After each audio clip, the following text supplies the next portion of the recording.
Al, how are you? Fantastic. How are you, Colin? I'm doing great. By the way, in 1974, you were the next great young announcer. You were doing Cincinnati Reds baseball. You were probably 12. Somehow you got that job. Then you left it to double your money, go to San Francisco. Marty Brennaman took over for you, and he's retiring. I tripled the money to go to San Francisco. So I did the Reds in 71. Pull that mic closer, Al. I will. Yeah.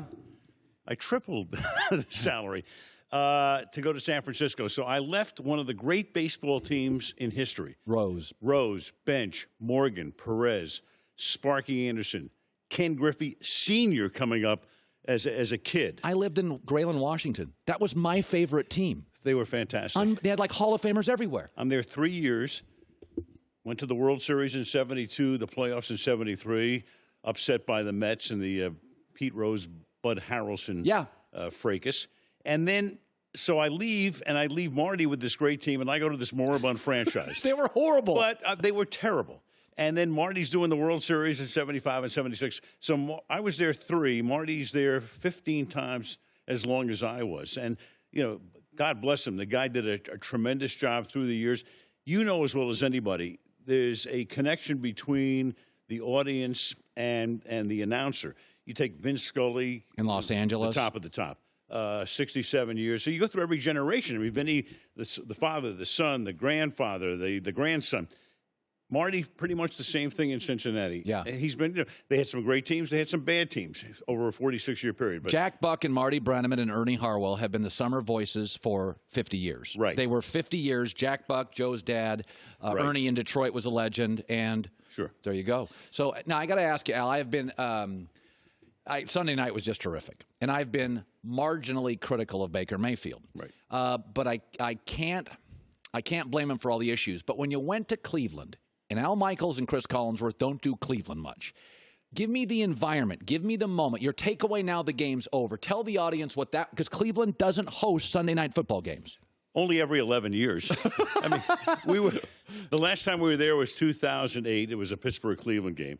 Hadn't been back since.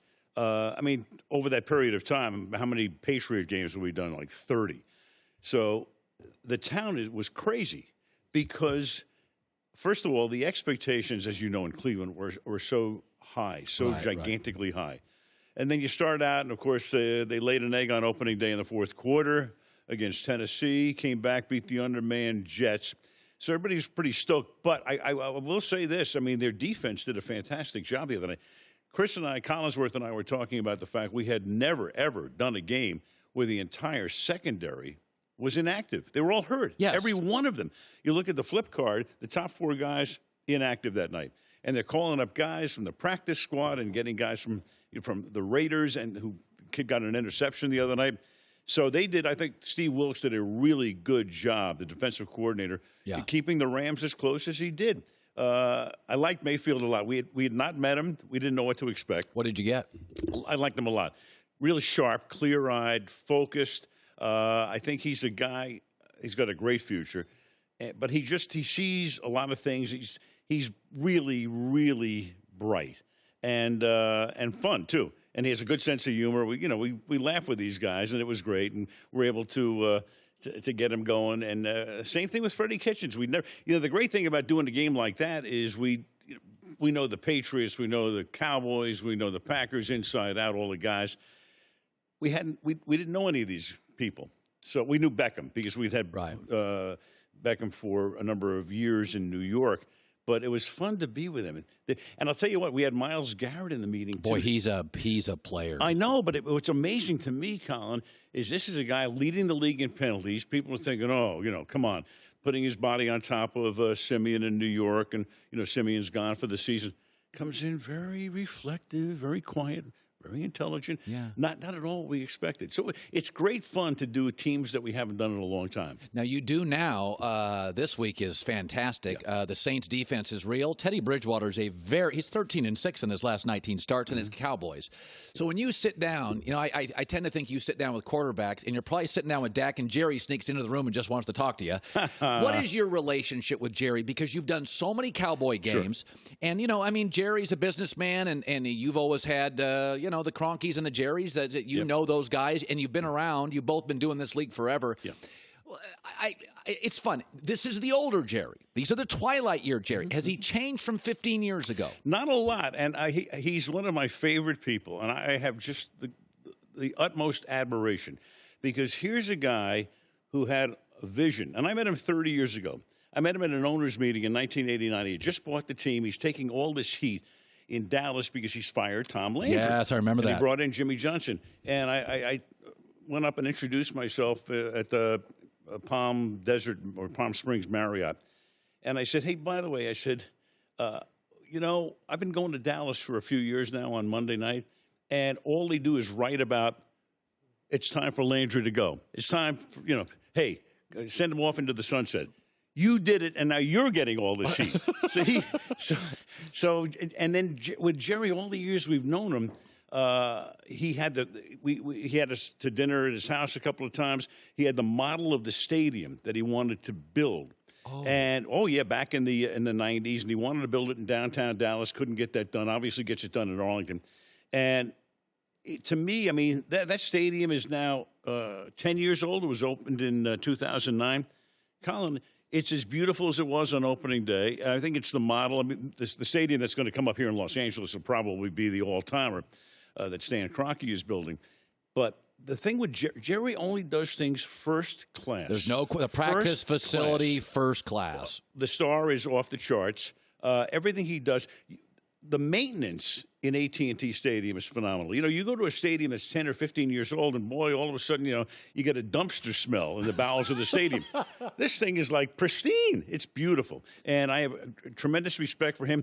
The one thing about Jerry, and Jerry takes a lot of heat, obviously, because he's out there. He's bigger than life, but he's resolute. What he stands for, he means it. He doesn't put on any airs. I mean, that's all Jerry Jones.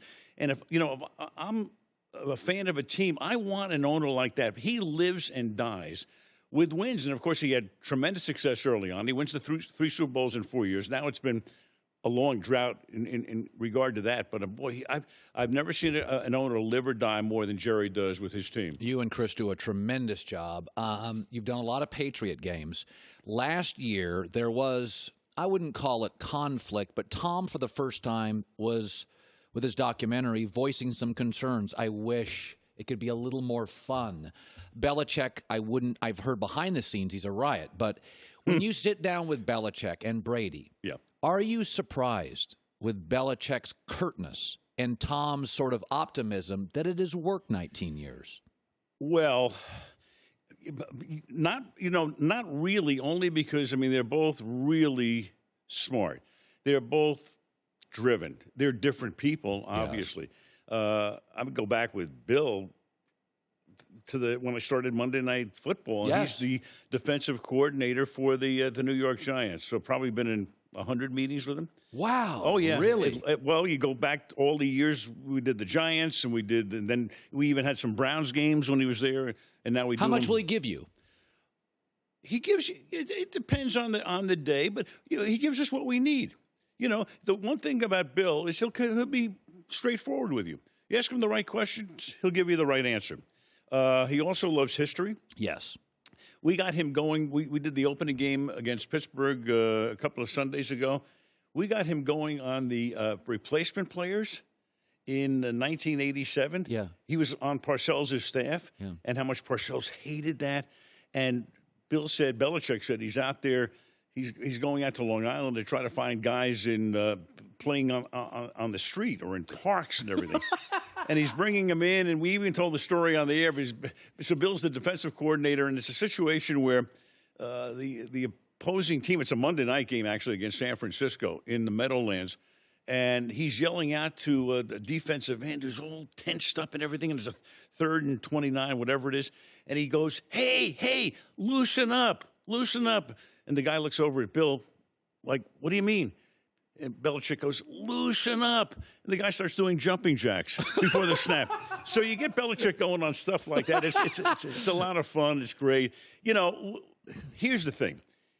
When people say, does he give you the game plan? We don't need the game plan. Chris Collinsworth could coach the game. Yeah, his homework is he could coach the game. He knows. Right. We don't need a coach to tell us.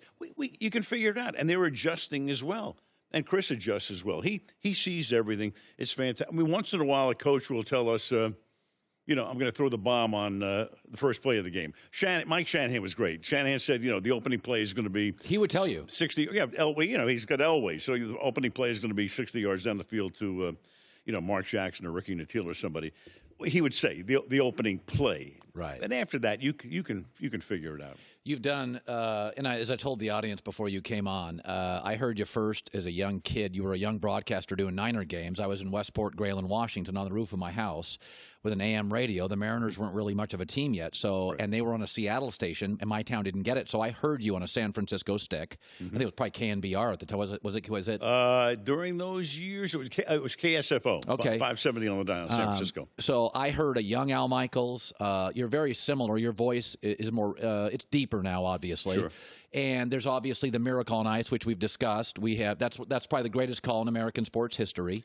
It is. Let me play it one time. I like to play it out of respect for Al, because I know where I was. By the way, I was in a bowling alley. The game was not live. No. I was in a bowling alley. My mom worked at a bowling alley. She ran the kitchen in the bowling alley, and somebody came out of the bar and said, "We beat the Russians." And I remember they had green carpet, was AstroTurf. It was not a high-end bar. It was not the Westin.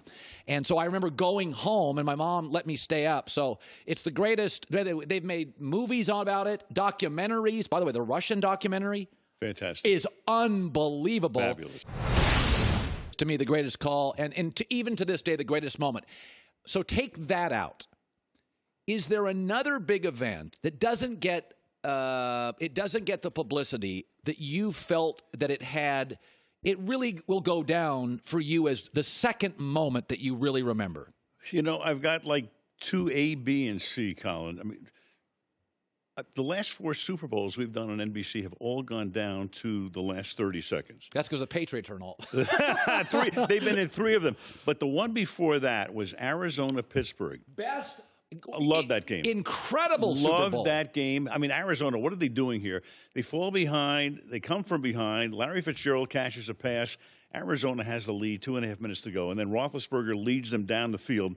And Santonio Holmes makes the phenomenal catch to win the game. And that game also featured James Harrison going 100 yards at the end of the half. So you had 2 of the most iconic plays in history, and there of course is the Holmes catch. And by the way, you had the Steeler brand. In fact, I think, Joe, you were on the show. I said this. This is the best Super Bowl that's never been talked about as a great Super Bowl. Yeah, it was at the time, but now it's almost been eclipsed. And we had the Malcolm Butler game, Seattle against New England. We had Philadelphia against New England.